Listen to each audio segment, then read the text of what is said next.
తిరిగి BCN news కి స్వాగతం. మాజీ మంత్రి వైఎస్ వివేకానందరెడ్డి హత్య కేసులో అప్రూవర్గా మారిన దస్తగిరి విచారణ కడప కేంద్ర కారాగారంలో కొనసాగింది. దస్తగిరి గతంలో రిమాండ్ ఖైదీగా ఉన్న సమయంలో డాక్టర్ చైతన్యరెడ్డి అప్పటి కేంద్ర కారాగార అధికారి ప్రకాష్ లో తనను ప్రలోభ పెట్టారని ఆరోపణలు చేస్తూ పోలీసులకు ఫిర్యాదు చేశారు.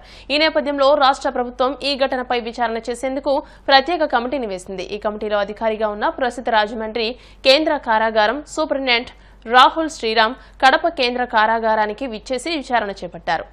మంచి పుస్తకం ఒక మంచి స్నేహితుడి వంటిదని, ప్రతి ఒక్కరూ పుస్తక పఠనానికి రోజు కొంత సమయం కేటాయించాలని తిరుపతి జిల్లా కలెక్టర్ వెంకటేశ్వర్ పేర్కొన్నారు.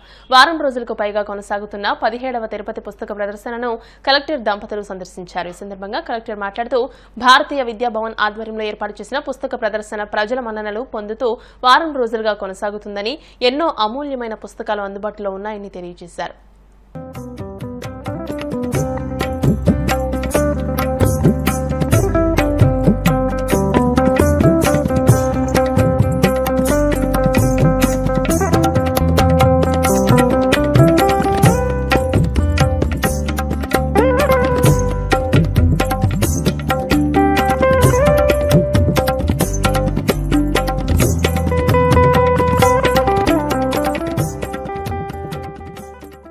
జగన్మోహన్ రెడ్డి అడిగిన ప్రశ్నలకు సభ్య సమాజం సిగ్గుపడేలా మంత్రులు సమాధానం చెప్పడం దురదృష్టకరమని ఎమ్మెల్సీ కుమ్మ రవిబాబు పేర్కొన్నారు. విశాఖలో ఆయన మీడియాతో మాట్లాడుతూ మంత్రులు హుందాగా గౌరవంగా వ్యవహరించాలని అన్నారు.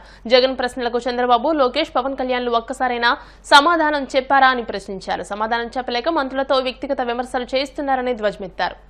మీడియా మిత్రులారా, ఇవాళ కొన్ని ప్రధానమైనటువంటి విషయాలు మాట్లాడాలని మీకు వచ్చాను.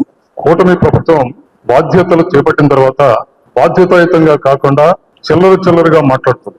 ఈ మధ్య జగన్ గారు పెట్టినటువంటి ప్రెస్ మీట్ల తర్వాత కూటమి నాయకులు జగన్ గారు అడిగినటువంటి ప్రశ్నలకు సమాధానాలు చెప్పకుండా వెకిలిగా సమాధానాలు చెప్పడం అనేది చాలా దురదృష్టం. బాధ్యత కలిగినటువంటి మంత్రులు, నాయకులు సభ్య సమాజంలో తలదించుకునే విధంగా వాళ్ళు మాట్లాడటం, వాళ్ళ చేతలు సమాజం ఎల్లవేళలా గుర్తిస్తుందన్నటువంటి విషయాన్ని వాళ్ళు మర్చిపోతున్నట్టున్నారు. ఇది సరైన విధానం కాదు. ప్రజాస్వామ్యంలో పాలకపక్షమైనా ప్రతిపక్షమైనా విమర్శలు, సత్విమర్శలు హుందాగా బాధ్యతాయుతంగా చేయాలి కానీ అసభ్య పదజాలంతో, అనుచితమైనటువంటి వ్యాఖ్యలతోటి బజారు మనుషుల్లా మాట్లాడుకోవడం అనేది అది మంచి సంస్కారం కాదు, మంచి సాంప్రదాయం అంతకన్నా కాదు. ఇవాళ కూటమి ప్రభుత్వం అబద్ధాలే ఆలంబనగా, అసత్యాలే పెట్టుబడిగా పరిపాలన చేస్తున్నటువంటి విషయం రాష్ట్ర ప్రజానీకం మొత్తం కూడా గమనిస్తూనే ఉన్నారు. ఇవాళ కూటమి నాయకులు మాట్లాడే ప్రతి మాట కూడా రాష్ట్ర ప్రజానీకాన్ని మొదలుపెడుతూ మోసం చేస్తూ, వారు వందలాది ఫేక్ న్యూస్ ఫ్యాక్టరీలు స్థాపించి ఆ ఫేక్ న్యూస్ ఫ్యాక్టరీల ద్వారా రాష్ట్రంలో ఉన్నటువంటి సభ్య సమాజాన్ని మభ్యపెడదామని కనుక వాళ్ళు ప్రయత్నిస్తే సరైనటువంటి సమయంలో రాష్ట్ర ప్రజానీకం తగిన గుణపాఠం చెప్తానని కూడా సందర్భంగా ఆధారాలతో కూడినటువంటి సమాధానం చంద్రబాబు నాయుడు గారు చెప్పారా? ఈ రోజు కూడా వారు సరిగ్గా మాట్లాడరు. వారి మంత్రివర్గ సహచరులతోటి అవాస్తవాలు, అపోహలతో మాట్లాడుతుంటారు ఆయన. ఇది సరైనటువంటి విధానం కాదనేది నా వ్యక్తిగత అభిప్రాయం. చంద్రబాబు నాయుడు గారు చాలా సందర్భాల్లో నేను నిప్పు తుప్పు అని మాట్లాడతారు. రాష్ట్రంలో ఐటీ రంగాన్ని తీసుకొచ్చింది నేనే మాట్లాడతారు. ఇవాళ కొత్తగా ఆర్టిఫిషియల్ ఇంటెలిజెన్స్ ని రాష్ట్రంలో ప్రవేశపెడుతున్నాడని మాట్లాడుతున్నారు. ప్రపంచంలో అధునాతకమైనటువంటి టెక్నాలజీ ఎక్కడ వచ్చినా దాన్ని నేనే ప్రవేశపెట్టానని ప్రజల్లో ఒక అపోహ క్రియేట్ చేయడానికి చాలా తాపత్రయపడతారు.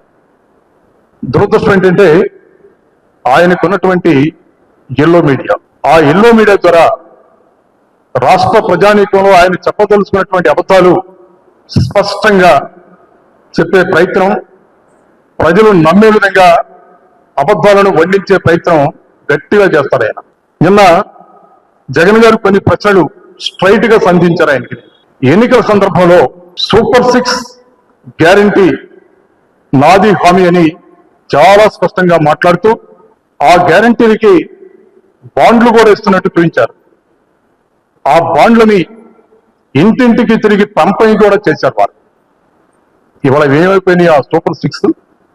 వారు ఇచ్చినటువంటి బాండ్లకి సమాధానం చెప్పాలి. అంతేకాకుండా మరొకడుగు ముందుకు వేశారు చంద్రబాబు నాయుడు గారు.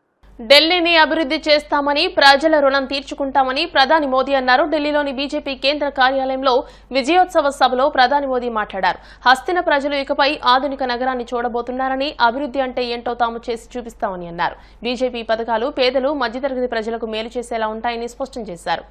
करेंगे, मोदी की गारंटी है, दिल्ली को खुशहाल करेंगे। मोदी की गारंटी है। दोस्तों, आपके बीच में बोलिए भारत माता की, भारत माता। भी मैं पार्टी की ओर से बहुत बहुत साधुवाद देता हूं, बहुत बहुत धन्यवाद देता हूं। भारत माता की, भारत माता की, भारत माता की, यमुना मैया की, यमुना मैया की, यमुना मैया की। आज दिल्ली में, दिल्ली के लोगों में एक उत्साह भी है, एक सुकून भी है। उत्साह विजय का है और सुकून दिल्ली को आपदा से मुक्त कराने का है। साथियों, मैंने हर दिल्ली वासी के नाम एक पत्र भेजा था और आप सबने हर परिवार में मेरा एक पत्र पहुंचाया था और मैंने दिल्ली से प्रार्थना की थी कि 21वीं सदी में भाजपा को सेवा का अवसर दीजिए, दिल्ली को विकसित भारत की विकसित राजधानी बनाने के लिए भाजपा को मौका दीजिए। मैं दिल्ली के हर परिवारजन को मोदी की गारंटी पर भरोसा करने के लिए, दिल्ली वासियों को सर झुका करके नमन करता हूं। मैं दिल्ली वासियों का आभार व्यक्त करता हूं। हम हमारी शक्ति, समय, सत्ता, सुख में नहीं बर्बाद करेंगे। हम इस अवसर को सेवा के लिए ही खपा देंगे। और इसलिए साथियों, इस संकल्प के साथ हम आगे बढ़े। दिल्ली और पूरे एनसीआर के विकास के जो सपने हमने सजे हैं, उसको हम परिपूर्ण करके रहे। मैं एक बार फिर सभी देशवासियों का भी निरंतर हम पर आशीर्वाद बनाए रखने के लिए आभार व्यक्त करता हूं। मैं दिल्ली वासियों का फिर से आभार व्यक्त करता हूं और आप सभी साथियों को हृदय से बहुत बहुत बधाई देता हूं। बोलिए यमुना माता की, यमुना मैया की, यमुना मैया की, यमुना मैया की, यमुना की, यमुना मैया की, यमुना मैया की, भारत माता की, भारत माता की, भारत माता की। बहुत बहुत धन्यवाद। వార్తలు ముగించే ముందు ముఖ్యాంశాలు మరోసారి. దమ్ముంటే ఈ 5 ఏళ్లు పురుషోత్తమపట్నంలోనే ఉండాలి. మాజీ మంత్రి విడుదల రజనీకి ఎమ్మెల్యే ప్రతిపాటి పుల్లారావు సవాల్.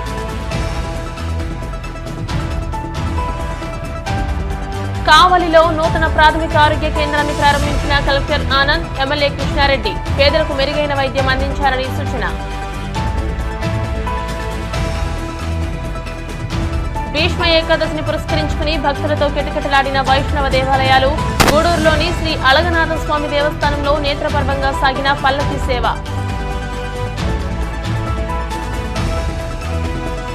నిజమైన విజేతలు ఢిల్లీ ప్రజలే. హస్తినను అభివృద్ధి చేసి ప్రజల రుణం తీర్చుకుంటామన్న ప్రధాని మోదీ. ఈ వార్తలు ఇంతటితో సమాప్తం. మరిన్ని వార్తల కోసం BCN digital YouTube channel, Facebook page ని ఫాలో అవ్వండి. అప్డేటెడ్ వార్తల కోసం ప్లీజ్ సబ్స్క్రైబ్.